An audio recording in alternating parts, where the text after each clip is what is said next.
In February 2024, former US President Donald Trump stunned observers by suggesting that he'd encourage Russia to attack NATO members who didn't meet their spending commitments. Having sparked widespread outrage both at home and abroad, the comments have fueled renewed fears that the United States could withdraw from the organisation if Trump wins another term. So, what exactly lies behind this concern, and is the United States really on the verge of leaving the world's most important alliance? Hello and welcome. If you're new to the channel, my name is James Ker-Lindsay, and here I take an informed look at international relations, conflict, security and statehood. Military alliances have been a feature of international relations throughout history. They've shaped regional and global politics from ancient times to the present, both as a mechanism for collective defence as well as for joint aggression. In the modern era, one alliance stands out above all others for its significance and durability: the North Atlantic Treaty Organisation, NATO. As it marks its 75th anniversary, it's been the central pillar of European and North American security since the middle of the 20th century. And yet, while many would argue that its value today is as great as it was during the Cold War, its future has been called into question by Donald Trump's repeated suggestions that the United States, the organisation's most influential member, may be unwilling to defend its partners and might even be prepared to withdraw altogether. The North Atlantic Treaty Organisation currently has 31 members, with another country, Sweden, expected to join shortly. Stretching from the United States and Canada in the west to Turkey in the east, and from Finland and Norway in the north to Italy, Greece and Spain in the south. Altogether, its members have a combined population of almost 1 billion, or around 15% of the world's inhabitants. Its combined defence expenditure was estimated to be around $1.26 trillion in 2023. While the United States accounted for around 2/3 of that sum, a total of around $860 billion in 2023, the organisation's members spend as much, if not more, on defence than the rest of the world put together. NATO emerged from the geopolitical divisions between the Soviet Union and the West at the end of the Second World War. Despite having been allies in the fight against Nazi Germany, by 1945 the Allied powers had agreed to spheres of influence in Europe. As well as the division of Germany, most of Central and Eastern Europe was placed under the effective control of the Soviet Union. As these tensions deepened and the Cold War took hold, the United States and Western European countries agreed to establish a unified military alliance to counter the growing Soviet threat. As a result, the 12-member North Atlantic Treaty Organisation, NATO, was established on April 4th, 1949. Along with the United States and Canada, it included Britain, France and 8 other European countries. At the heart of the alliance's principle of collective security was Article 5 of the North Atlantic Treaty. This stated that an armed attack against one or more members would be considered an attack against all.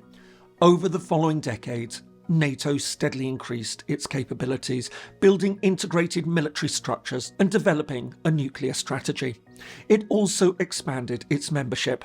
After taking in Greece and Turkey in 1952, it admitted West Germany in 1955, a move that prompted the Soviet Union to set up its own military alliance, the Warsaw Pact, in the same year. In 1982, Spain also joined, taking the membership to 16. However, everything changed in 1991 with the end of the Cold War. As the Warsaw Pact disbanded and the Soviet Union collapsed, many questioned the need for a military alliance to counter an enemy that no longer existed.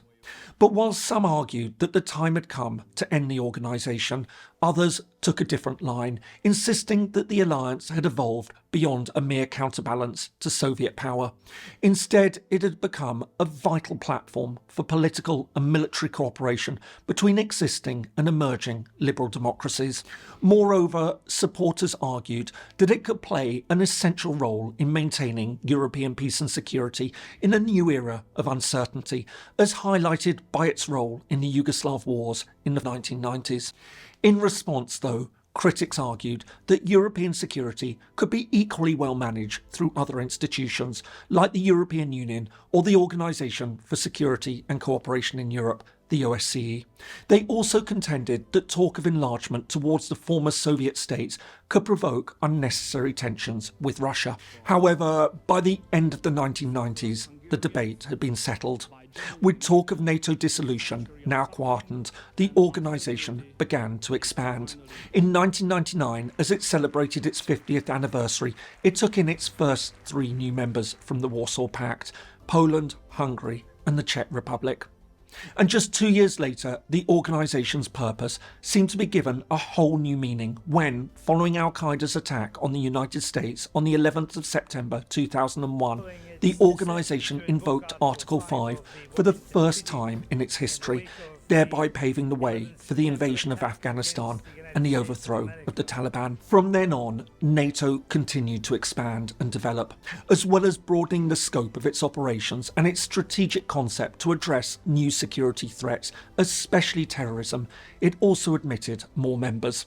In 2004, 7 countries from the former Soviet Union and the Warsaw Pact joined the organisation. 5 years later, in 2009, Albania and Croatia joined from the Western Balkans, taking the total membership up to 28. By now, it appeared that NATO's future was secure. Having expanded the scope of its activities and with more countries lining up to join, there seemed little to challenge the organisation's role as the world's most significant security alliance. That was until Donald Trump was elected US President in November 2016. Aside from his scepticism about the broader relevance of NATO, he was also a long-standing critic about the disproportionate membership costs faced by the United States. While the US spent far more on defence than any other member, regularly exceeding 3% of gross domestic product, almost every other member fell short of the 2% of GDP they were expected to pay on defence as part of the organisation.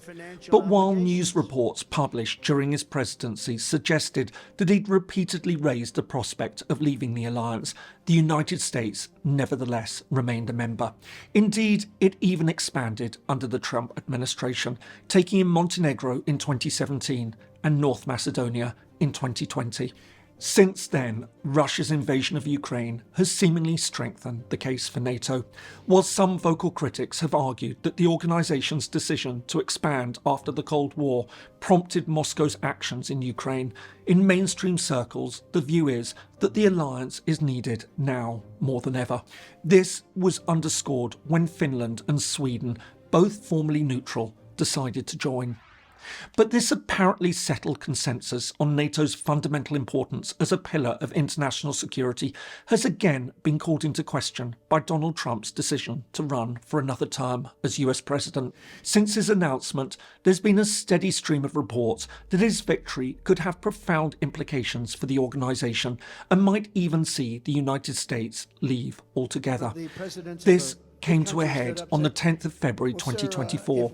Speaking at a campaign rally in South Carolina, he told a story about he'd once said to the leader of a large NATO state that if Russia invaded a country that hadn't met its defence spending commitments, he would encourage Moscow to do whatever it wanted. As expected, the comments provoked a mixture of outrage and concern. Speaking a few days later, US President Biden called them dumb, shameful, dangerous and un-American. As he put it, when America gives its word, it means something. So when we commit, we keep it. And NATO is a sacred commitment. Nevertheless, the comments have fed speculation that a second Trump administration, which many observers believe could be more radical than the first, could finally see the US withdraw from NATO. Perhaps surprisingly, this would in fact be a relatively straightforward process. Under Article 13 of the North Atlantic Treaty, a country must only give the other members a year's notice that it's leaving. While many might argue that Trump's comments are merely campaign rhetoric, others aren't so sure. First, there's clearly genuine unhappiness about the disproportionate financial burden the US faces. As other countries fall short on defence spending, the US assumes an unfair share of overall defence costs. Such resentment is also fed by the view that this money could be better spent on domestic priorities. Secondly, there's a lingering suspicion of foreign partnerships. Trump's America First doctrine prioritises national sovereignty and sees multinational alliances as limiting decision-making autonomy. If nothing else, many believe that the US should renegotiate its international commitments to get a better deal reflecting its central role in the organisation, including prioritising national political and economic interests. Thirdly, in a more general geopolitical sense, many wonder whether NATO serves current US strategic interests, especially in the face of other emerging global threats and the rise of China in the Pacific region. Of course, those who support continued NATO membership provide a robust range of counter-arguments. For example, regarding defence spending, they note that there's been a dramatic increase in expenditure since 2022. Many more members now meet the 2% threshold. While just 3 countries met it in 2014, by 2023 the number had risen to 11, and 22 members now exceed 1.5% of GDP. More to the point, they argue that the benefits of membership far outweigh the drawbacks and massively exceed any gains from leaving. For a start, they argue that NATO's collective defence enhances US security. As well as giving the US support from a network of allies, it also gives it access to strategically located military bases across Europe and beyond, improving the United States' ability to project its power and respond to international crises. Moreover, it provides a way to share intelligence and military technology and tackle new and emerging threats, such as hybrid warfare. Overall, supporters argue that every area of US security is enhanced through membership. On top of this, the power the US gains from leading the world's preeminent military alliance offers Washington considerable advantages in other ways. As well as having a significant say over European security, the US can often exert far more substantial political and diplomatic influence over other countries than it would otherwise. It can also help it to build valuable economic and trade partnerships. This also benefits the US more broadly. As James Stavridis, an American admiral who served as NATO's Supreme Allied Commander in Europe, put it, any decision to withdraw from the organisation would be an enormous strategic and historic failure on the part of the United States.